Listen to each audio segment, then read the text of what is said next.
Welcome to BLLA.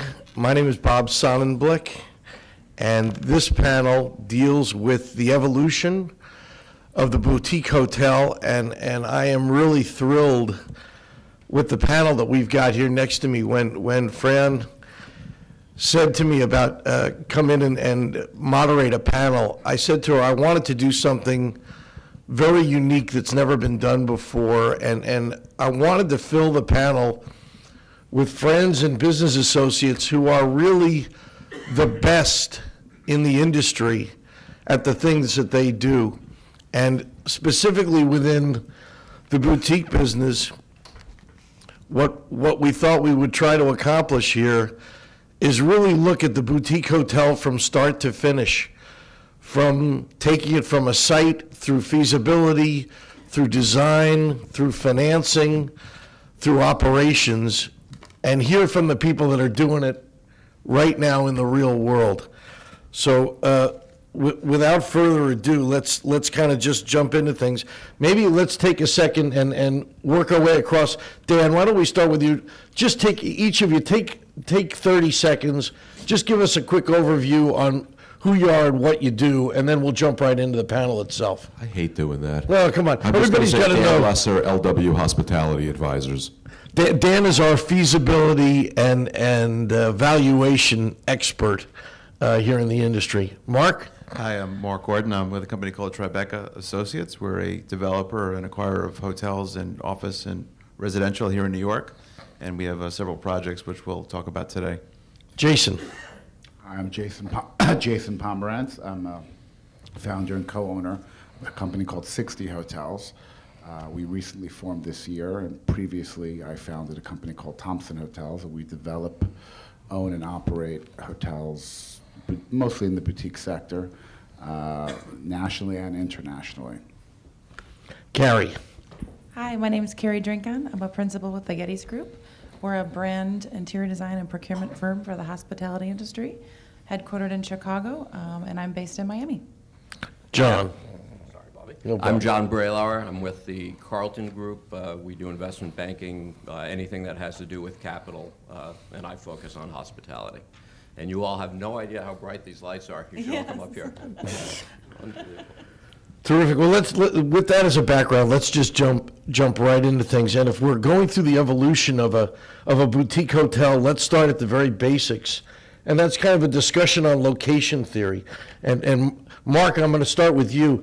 You guys are in the middle of a fantastic boutique project here in Manhattan, the Baccarat Hotel project.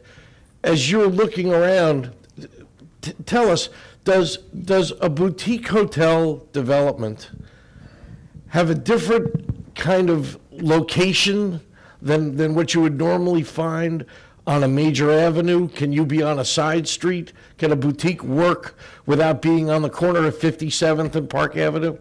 Tell us about location theory first to make one of these things. Yeah, well, I think our location is actually better than Park on 57th. There's Okay. another hotel there. But all kidding aside, our project is a mixed-use building. So we have a boutique hotel, or a luxury boutique hotel, with 114 keys. As Bobby said, it's called the Baccarat Hotel. And then there's also a residential component above the hotel, which will be fully serviced by the luxury hotel. So we did think location was important for a project of this quality level, and we chose to build this on 5th Avenue and 53rd Street, right across from MoMA, which is arguably one of the most known locations within the city.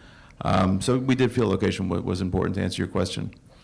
Can you get away with being off of a hard corner as opposed to being directly on 5th Avenue, for example? Sure, sure. I think that the luxury guest seeks a specific experience, and many of these hotels are viewed as destination hotels. So I think a market like New York, which is not a very big market to begin with, allows developers and hotel owners some flexibility in terms of location, and it's really more a focus on quality of building, design, and service. Jason, you guys are doing boutique hotels across the country. Great projects, for example, in Beverly Hills, here in New York, Miami, South Beach. Does a boutique hotel only work in the big powerhouse cities, in the top 5, 10, or does it have some depth to it? It's very interesting. The sector certainly started in the global capitals, New York, Paris, London, and evolved from there. And it took probably one generation of product and the injection of a big brand of Starwood to launch W to kind of go beyond the threshold of where the tightly controlled, individually driven brands wanted to go. So, you know, small companies, founder-driven, didn't necessarily want to go to that, I don't want to call them second-tier cities per se, but outside the original global capitals. I think what you're seeing now is really a awakening of other cities where there is wealth and there is social engagement and there is creativity and there is a audience that travels to and indigenous to the local population, where boutique hotels, or what we view as lifestyle hotels, are really emerging. And it's happening everywhere from, let's say, the secondary cities around the global capital. So, you know, Brooklyn was an incredible example in New York City. 20 years ago, you would say that, you know, one of the premier boutique hotels in New York City would be in Williamsburg. Probably would have looked at me like I was crazy. Right. But, you know, today it's assumed, right? And in certain ways, it has more credibility than in certain parts of Manhattan because of the culture and what's going on in the local community. You're seeing it in Minneapolis, you're seeing it in Milwaukee, you're seeing it in Pittsburgh, you're seeing it certainly in Washington, D.C. and Chicago for years already. So I think what's happened is, you know, there was a moment in time where the tipping point happened, where maybe it was the Intrager per se, that this worked, this was financeable, this is doable, and you don't only have to be a 22-year-old artist to stay here. And once those assumptions were made, it just started to grow. Now, we're still probably only at 2% of the overall room inventory market sector, which would probably be considered boutique. So there's a lot of room for growth. And I think what the next wave is happening, and you're seeing it with Edition, and you've certainly seen it with W, is that the larger chains are basically, it's not so much that they're trying to be boutique or lifestyle. They are, like in many other industries, learning from the smaller ateliers. Like in fashion, a small fashion house will create the precedent. A larger company will then create the mass production, right? So H&M is a very different version of mass affordable fashion than, you know, its predecessor was. It's much more stylish. It's taking cues from the really cutting edge of the fashion industry. I think the same thing's happening with the flags. And I think it's happening not only on the luxury sector, like where Edition is, but you're going to see it throughout. So what they're doing is they're reinterpreting what the standard is. So Westin, Hilton, W, you know, they're basically saying, this is normal. This is what we think most of our guests in this new demographic shift is happening. And then it's up to us as the boutique and individual operators and as the brand visionaries to then keep moving the ball forward. So where are we going to go next? What are we going to do next? What's it going to look like? What's it going to feel like? Well, Dan, let's talk about something that's hot on the lips of everybody in our industry, just along the lines of what Jason was talking about. Now we are seeing the big brands kind of encroaching into the boutique side of the business.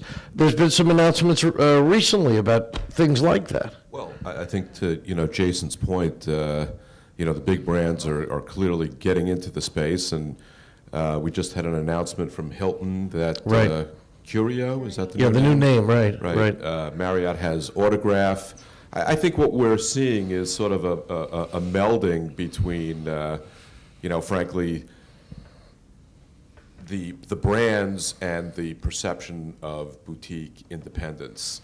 You know, at the end of the day, it's frankly, it's all about making money, and I truly believe that location and price are really the drivers, because, you know, really at every price point, everything's kind of turning hip and boutique, if you think about it. Right.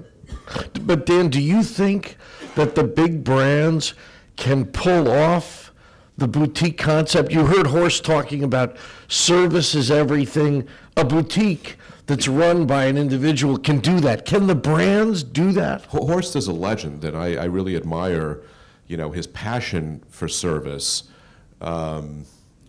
It's interesting, if you look at the airline business, Right. they've finally figured out how to make money, and what happened to their service? There is none. Right. And people still, So there's a trade-off. well, I think the hotel business maybe needs to revisit that whole service concept. And So the whole world's turning limited service, select service? I wasn't saying that. I think there are opportunities to nickel and dime travelers no different than the airlines do. I mean, you can cancel or change an airline flight for a fee. Right. With a hotel, No fee. There's no fee, right? I mean, Do you see that becoming something prevalent in the future on the hotel side? I think the hotel business needs to sort of organize similar to the airline industry. The airline industry, to me, is really the beacon for figuring out yield management of a perishable commodity, which are hotel rooms. And I think they have figured it out. And it has been at the expense of service, and I'm not condoning that, but the fact remains, it depends on what your objective is. If you're looking to have a boutique hotel and there is passion and possibly some ego involved and economics are secondary, Right. that's one situation. If economics are primary, it's a different situation. So a couple of things, just jumping back to our original discussion about location theory. If I'm listening to you guys right, there is now potential for successful boutique hotels moving towards some secondary cities and maybe off of the Park Avenue. Potential now you can go onto a side street. If you've got a good enough name as a boutique, people will find you. You don't need to be at Main and Main. Well, you look at when Ian Schrager developed the Hudson Hotel. Right. On 58th and I think it's Way west. 8th or 8th Right. Avenue. People, when he first announced that deal, people thought he had gone crazy. That was almost New Jersey when he announced that deal. And really the market has evolved around him, so it was a very insightful location in retrospect. So again, if the hotel is great, it becomes a destination hotel, and people will travel to it. People will, In that vein, it's kind of interesting if you think back long enough, and if you're familiar with New York 30, 40 years ago, I remember when the Marriott Marquis was proposed, and everybody scoffed at it it. was like that was in the heart of a combat zone. Right, right. Which you can see in the design of it. I mean, they've worked for years to try to open the hotel up now, because when they built it, it was basically a fortress. Correct. Because they were trying to make it hard to figure out how to get in there. Bobby, I want to throw in the locational thing and going to secondary markets. I think it's interesting to look, particularly for boutique hotels, that it really follows the residential trends. I mean, all the neighborhoods we've mentioned, Brooklyn certainly. I have a son who lives there now and would rather live there than Manhattan, so that required some adjusting for me. But if you look at all the places people are going to now, it's places where it follows that trend of people wanting the urban experience, moving to places that no one would have possibly wanted to live. I was in LA last week looking, one of the things I've learned is forget everything I think I know about neighborhoods. In New York, the new model should be anywhere that any of my ancestors worked hard to leave is where you want to invest now. That's the model. And I was in LA looking in the Arts District, and I mean, I just have to say, with all respect to LA and the Arts District, I just barely got used to downtown having come back. And you go to the Arts District and looks somewhat like you don't want to get out of your car, and meanwhile then you go around the corner and there's an Earth Cafe. And so I think it's the whole urban trend and boutique hotels frankly fit in better. It's easier to go do a small hotel in those areas than to go build an 800-room hotel. They probably will eventually. I mean, I remember, Mark, I don't remember if you were at Sonnenblick. Were you there when the Marriott in Brooklyn was done? Were you, yeah, so I mean, that was a deal. So it was virtually impossible to convince lenders that there should even be a Marriott in Brooklyn, because they were thinking, what are you going to do with a hotel in Brooklyn? And it was only when they were convinced that there'd be a big kosher catering business that they did it. And now that looks like the biggest no-brainer, and I think it's a huge I'll take it a step moneymaker. further. When we worked on that deal, I forget what decade that was. I think it was A long time ago. probably the We both mid-90s. had hair. 90s, right. Right. There was another major brand who was supposed to be managing that hotel, and No names. I wasn't going to mention the name, but and at the last minute they elected to terminate the contract, and Marriott picked it up because Hilton just wasn't sure that it was would going to work. So it's just amazing how that area has developed and evolved just over a very short period of time. Well, let me ask you guys one more last question on location theory, and then we'll kind of jump on to the next one. Will the boutique business get to the point where a boutique can happen in a suburban location? everybody's talked about urban stuff. You talked about LA, you talked about, you know, the 60 hotels and things like that, Baccarat. Is there such thing as a long-term viable business for boutiques in a suburban location? I reside in Great Neck, and Right. there's a boutique hotel in town that's always filled, the Inn at Great Neck. Right. So it's In there. Roslyn, you have the Claremont Hotel. I mean, We're selling that hotel in Long Beach now, the Allegra, which is a boutique. I think it depends how you define suburb. Great Neck are slightly denser. I don't think it's going to work in suburban sprawl somewhere Ohio, but I think in the more urbane suburban areas it could work. But I think part of this, which I know we discussed earlier today, is really when we talk about boutique hotels, and one of the things I was curious about when I got invited onto the panel is how we're defining boutique hotels. Right. Because it does seem to cover a huge swath of... Well, you all saw Jan's discussion was, let's use 200 rooms as our kind of magic number. I have traditionally disagreed with one thing that he talked about, which was the fact of, could a major brand also be a boutique? But again, tied into Dan's comment about the new Hilton thing where the brands are trying to be boutiques, maybe that's a passé concept now. Well, it's part of the question of what the guest thinks it is. Right, I mean, right. when Marriott went in, they were, I think, very smart to bring Ian in because they knew that they weren't going to... Themselves. Simplifying, but they weren't going to figure it out as well as he could. Right. But so it's whether the guest, you know, it's whether a guest is going to stay at a boutique because it's Marriott, probably not. Right. Or if you get enough of a differentiation that they're not even sort of like Ritz-Carlton, most guests haven't the slightest idea it has anything to do with Marriott. I would say. I mean, some do, but. Right, Mark, you were going to... Yeah, I was actually going to make the same point that Marriott really understood that their foray into boutique lodging may not be as successful if they didn't have a innovator who was proven already in that sector. So to their credit, they Hence they bringing realized that. Ian in with them, right. I think you're seeing boutique at, frankly, all the chain scales. I don't know if I should say this, but I'm going to say it. Indigo, which is an IHG brand, I mean, Right. I don't know if they could perceive it as a boutique brand. It's got the hardwood floors. It's kind of got that. Can boutique be moderately priced, or does it need to be upper end? I think clearly folks that stay at an Indigo feel like they're in a cool, hip hotel at the price point that they can afford. But Dan, at that price point, can you deliver the service that's been discussed here? I'm the wrong guy to talk about service. That's Jason.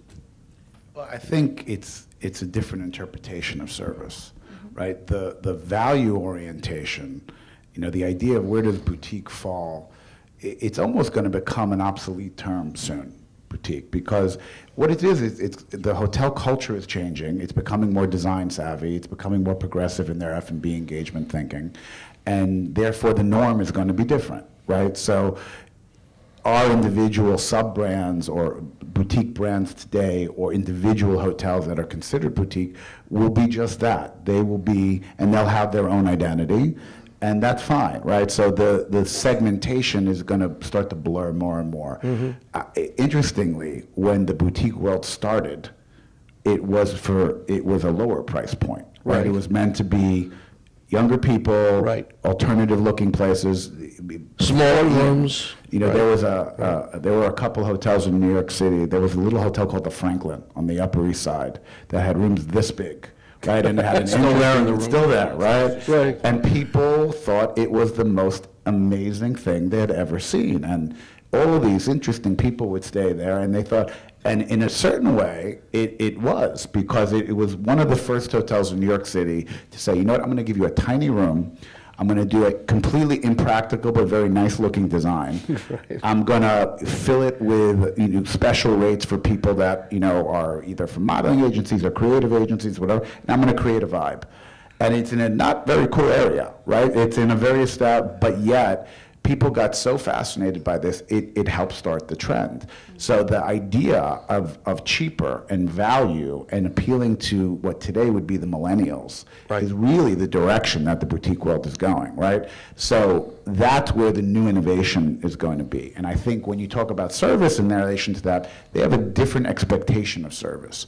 It's really interesting what Horst said when he was up here.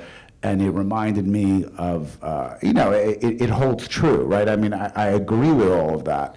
The only thing is Gen Y just wants to be left alone a little bit, except for what they actually need. Right. Right? So they want great Wi-Fi. They want the ability to connect and be social. They don't really need turn down, and they don't really need chocolates by the pillow, and they don't really need room service 24/7. They'd rather have a gourmet grab and go, Downstairs. a great bar, an affordably priced restaurant where they and their friends can kind of hang out and congregate and meet in an informal setting. And that's what they prefer. And by the way, they don't need large room size. They want innovative design, they want smart design, and they want something that appeals to their sensibilities. But it doesn't have to be what we perceive as, the 18 by 14 cube, the 22 by 14 cube. It just doesn't need to be that. And I think that's where the real interesting direction is going to go. Dan? I interpret a lot of what Jason is saying, which I agree with, by the way, as if you look back over time when the brands did what they did, they sort of made the hotel business a commodity, right? And I think what we're starting to see now is that boutique hotels are becoming commoditized at different price points. And what Jason said made me, it's funny, I was talking about the Franklin Hotel at dinner last night with someone who's probably here, but I can't see these lights. But, and one of the interesting things about boutique hotels you reminded me of is how a lot of hotels can more easily be repurposed into boutique hotels. When I was growing up, and I told them this last night, the Franklin Hotel existed for husbands who were thrown out by their wives and needed somewhere to stay. That was the next evolution. You couldn't make the Franklin into anything that was grand, but you could make it into a boutique hotel. And it obviously worked. Actually, before that, 86th Street was populated with hookers and Right. German restaurants, hookers and German restaurants. Yes. Hey, Carrie, let's jump in. Jason made reference to design, so let's kind of jump into that as our next step in the evolution of the boutique. When Getty's is called in to design and work the interiors on a new boutique project, are you doing the design, interior specifically, tied to the neighborhood that it's in, or are you coming in and saying, no, we're trying to make a statement with our design, here's what it is? Where do you go in terms of choosing your interior palettes and things? Sure, and I think it sort of ties into what everybody's saying. For us, what we've seen in the shift as far as our process goes, we really work closely with our brand design team or another brand design team to really create the story. So for us, it doesn't start with the palette or doesn't start with that. It starts with creating that experience and what are people coming to expect. We're not trying to be all things to all people at the property that we're designing, so trying to focus on what are the demographics and the psychographics of what people are wanting to see. A couple of projects that we've just done recently, all of them are in Chicago. They're very different. They're probably within a 10-block radius of each other, and each one is very uniquely different. The aesthetics, yes, but also the story. The Mile North, which we just did, it just opened about 9 months ago, was very much created from the beginning about a story of Ferris and Jack, which were based on inventions that happened in Chicago, the Ferris wheel and Cracker Jack. So it was all around the World's Fair and kind of trying to rebrand that lobby so that it becomes a social hub and having an actual marketplace and an open space and that sort of thing right around the hospital area so that locals and hotel guests alike could stay and kind of migrate through that space. And then you go probably 5 blocks west and you're at the Hotel Felix, which is a quieter portion of the River North neighborhood, and it was very focused on sustainability and the millennials and guests that are focused on coming to Chicago that want to stay somewhere that's LEED certified. And how many rooms are those, Carrie? What size are we I'm talking happy to about? say they're around the 200 range, give or take. So Okay, plus or whether it's minus. 215 or just under, they're all with 199. Yeah. Right. And then, just further down the street, we've got the Godfrey, and that one was very much about actually creating a space for people to want to come to, which is our roof deck that opens. So it's basically the story of, here's our roof deck. It's a great place to be able to be seen. And then there happens to be rooms as well. So a great locations, quieter neighborhood, but really completely different experiences at each different one of them. So for us, it starts with, And I think specifically for boutique, whether it's these unbranded properties that we've done or some of the things that we've done with Autograph, and that's really creating the story and having something that people are going to want to experience and learn about and be a part of. Well, let's jump to our next part of the discussion. We talked about location, we talked about design. Dan, I'm going to drop one into your sector for a second. It's very easy when you're talking about the big box hotels to be able to project feasibility. You know, the Hilton does this, the Marriott does that. With boutique projects, they are very individualized, sometimes very unique. In Mark's example, for example, here's a Baccarat hotel, doesn't exist anywhere else in the United States. When somebody calls you up to talk about feasibility, projections, appraisals, all our lenders need appraisals. But there's, yeah, thank God, keeps you in business. But there's no comp for you to look at. How do you go about deciding, oh, well, here's where I think the room rates are going to be, when there's nothing to look at as an existing comp or benchmark? I'm not sure if I necessarily agree that there, you know, for the example of what Mark's doing, that there are no comparables. I mean, agreed, there is scheduled. So it really is a fully integrated building, and we believe that really is the future of luxury hotel development. I love it. What's really interesting about that is the future of luxury hotel development. If you look at New York history, places like the Ritz Tower on 57th Street, even the Carlyle, they were all, a lot of them were built as residential buildings that provided all the, they had private dining rooms, they had made the Hampshire House, I mean there's a zillion of them in the city, but that was like a model from the 20s before the stock market crash and the Depression that kind of went away, and now you're bringing it back. And well, yeah, what's interesting is that some of our peers, 432 Park, which is a very luxurious residential building, they chose to not have a hotel in their building, but they're trying to replicate hotel-like services. So they're putting in exclusive dining room, you know, within the building. Mm-hmm. They're going to have concierge services, but it's not going to be like living in a hotel, which many of our buyers really cherish, right? Because they have the ability to be private and exclusive in their residential tower, but can also step into a very social environment. So it's not just about services, you know, providing services, but it's also about being able to live in a luxury hotel when you so choose, and being able to be part of that social experience. John, let's now take the next step. We've talked about feasibility. Mark's thrown some numbers out. You've been very active in the boutique hotel finance world. And let's focus for a second on more the construction side as opposed to refis of existing. Just stick with construction on the debt and equity side. What kind of issues do you run into when you're out putting together construction financing on a boutique project that may differ from some of the big branded deals? I think I want to back up for 1 second. One of the things we mentioned Horst, who I thought was excellent. I'm trying to figure out if I'm yet old enough to say whatever I'm thinking. So, I'm going to wait a little bit longer. You don't have enough gray hair. On the boutique hotel side with construction, I'd say the main issue, which we also run into with refinancing, is depending on what type of boutique it is. If it's part of Marriott, it's one thing, but if it's really an independent kind of small group, it really comes down from the financing side to getting lenders comfortable that this particular group is going to be able to deliver. And and I think it's changed dramatically. It used to be very challenging. It's less so now because in markets, well, let me back up. In markets where you can't finance anything, you can't finance anything. So markets like New York where you can finance construction, you know, the boutique differential would be just getting lenders comfortable and investors comfortable that it's the right brand that will be able to deliver. And I think we've seen enough examples in New York now, and the one I keep thinking of is this group Firmdale out of London that did the hotel on Crosby Street.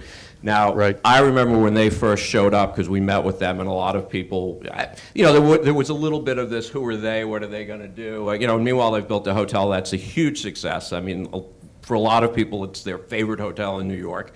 It's making a lot of money, great ADR, great occupancy. And so I think that's something that shifted both in reality and also in the lender's perception, which is sometimes more important, that you don't need to have Marriott. I mean, they like having the big brands, but you can now at least get it done. And it used to be much more difficult. There was always this debate, which probably other people here will talk about, whether you should brand a hotel or not brand a hotel, and what were the advantages and the disadvantages. And one of the reasons a lot of people did brand them was, one, for what you got from the brands on the operations side, but two was it made it more financeable, because it was very hard to finance certainly a larger hotel that was backed or run by a small group. Right. And I think that's changed. I think it's become much. Yeah, that's just to follow up on John's point, a little off topic, but that the Crosby Street Hotel and there's another hotel called the Greenwich Hotel in Tribeca. Those are two hotels. Traditionally in New York, the common belief was that you couldn't get exceptionally high rates, sort of south of Midtown.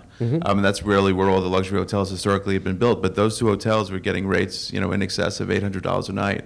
So to our point earlier, it's just a question of quality and really reputation and service that drives the guest experience and ultimately the rate. Right, so now the lending community is getting a little bit more accustomed to seeing successful boutiques, and once that happens, they loosen up their Right, lending well, it's also a bit. function of where you are in the finance cycle. So, for example, in 2011, I think it would have been much more difficult to finance a boutique hotel.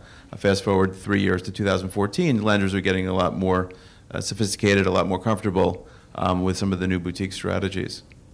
Well, let's then jump more into operations of the boutique hotel and profitability and things like that. And Jason, I'm going to start with you. You guys are operating pretty much coast to coast on the high end. For those of you that don't know, Jason started with the Thompson, which both in New York and in LA are fabulous projects. His new brand is called 60, which is from 60 Thompson, essentially.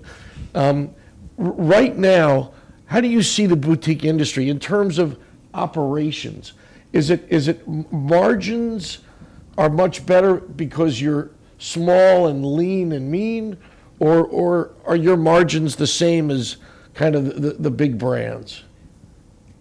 I think it's all about approach, right? So we should be lean and mean and be able to, and where newer projects with less experience, boutique operators get into trouble, they start to layer on departmental expenses that normally traditionally are not a boutique thing, right? So for instance, when the Schrager model originally started, you always outsourced or collaborated with your food and beverage department. Right? And it worked well for years. And you closely related, it wasn't a true lease, but it was a third party operator that ended up having their own infrastructure, their own team. Right. And the margins on food and beverage are significantly less than they are on rooms. So the way you're going to keep that tight is either by modeling it in a similar concept, or you have to have enough confidence that the volume you're creating in your food and beverage department is sufficient to balance that out. Now, this is where a lot of people get into trouble, right? Because they believe, and that if you look at the dollar per foot revenue generated in certain hotels, it's astronomical, right? But that doesn't necessarily mean that that's going to translate to every hotel, right? So just as Baccarat and Mark's project is generating $4,000 a foot, I assure you that there is a condo developer pitching a project on 22nd and 2nd that is using that as a comp of some kind and saying, well, if you can get 4, I can get 35, and I'm going to be okay. And it doesn't work that way, right? So I think often the tail starts to wag the dog a little bit, and people see large square footages that they end up putting a lot of money building out in a huge operational structure, and that's when the margins go haywire. So if you stick to the traditional sort of model of limit your exposure, joint tasks between a lot of managerial departments, which is another big thing, right? So being able to kind of be a slashy as a general manager, sales director, as a front office manager, housekeeping director, helps create not only efficiency in your cost structure, but also in your execution. Everybody does their job a bit better. And I think you're also using your marketing skills and your marketing budgets differently, right? We don't have, look, a boutique brand like mine versus a true flag brand is probably going to run at least half as expensive when you add up all the fees, all the different infrastructure costs, all the different reservation costs, and maybe, hopefully, perform better, right? So when you're talking about a 200-room hotel, that could be the difference between success and failure financially. So I think to a degree there's a hybrid model where today financial institutions want to see maybe not individual operators, but they want to see boutique brands or operators of several hotels that have a proven track record and that can effectively operate within certain markets and don't need the flag per se, and realize that the profitability is probably better, particularly with some of the union affiliations in the major cities of the flag. Because you don't have the union affiliations as a boutique, you're under the radar, is that why? I'm going to be silent to that. Okay. Right. Okay. I will tell you that That's how I remain under the radar. as a small portion of the development team for a couple of the hotels that we have in Chicago, we were actually approached by some of the larger brands to actually brand that particular hotel under their flag. And because of sort of the service that we provide and to your point, the smaller operations team and the efficiencies of that, they've actually been able to maintain incredibly high occupancies and rates, and they turned the flag down because they were able to stay unbranded and be able to focus on the three of those hotels kind of managing together. I'm amazed that there's no one in the audience from a brand who hasn't leapt out of their seat, because I've Wait heard a this minute. argument, yeah. Right. But, We work with branded and unbranded, but I'm not this saying I is a disagree with you, I'm just specific saying opportunity, you yeah. go back and forth. Dan? I think Jason actually brought up an interesting point that I think really should just be dwelled upon a little bit further in terms of when the original boutique hotel came out and Schrager and Rubel looked outside for food and beverage expertise. So prior to that, the notion of eating in a hotel was not a positive one, and frankly, from an economic perspective, hoteliers never made money in the food and beverage space. Right. But once that model changed, and the notion of getting celebrity chefs or an outside operator, Randy Gerber or something. Exactly. Right. Exactly. I think what it really kind of proved was that the hotel business, hoteliers should kind of stick to their knitting and deal with the guest rooms and let food and beverage experts deal with the restaurant side of the business. So essentially, I think that was an inflection point where previously food and beverage was a losing proposition and frankly a necessary evil that a full-service hotel had to have. What are the cost expense leader, whatever. Loss leader. Loss leader. Thank you. Right. That's the term. It's good you don't know that term. Frankly, turned it around to At this point, there's no reason why food and beverage in a hotel, it doesn't matter whether it's boutique or not, there's no reason why it should be a loss leader. Historically, the brands referred to food and beverage as an amenity, and it really wasn't viewed as a profit center, and the industry really has evolved. Right. It also does. I mean, in places like New York, not to use the word union again, but you'll see a lot of hotels when they're planned, they actually lease the restaurants out completely, get it, because there are different issues that you get around via that. And I do think we didn't really, the food and beverage side of boutique hotels is really very different than in a lot of hotels. I mean, it's often, everyone who saw the Standard, when we had the cover bid on the Standard deal that just happened, but if you looked at those numbers, it was really a restaurant operation with hotel rooms. I mean, the food and beverage numbers were just so shockingly unbelievable. I guess it proves when we're generalizing here that you can always find the exception, and that was one. But I do think the food and beverage side of boutique hotels is often very different than everything else we're talking about, and a big driver of what happens, rooftop bars and that sort of thing.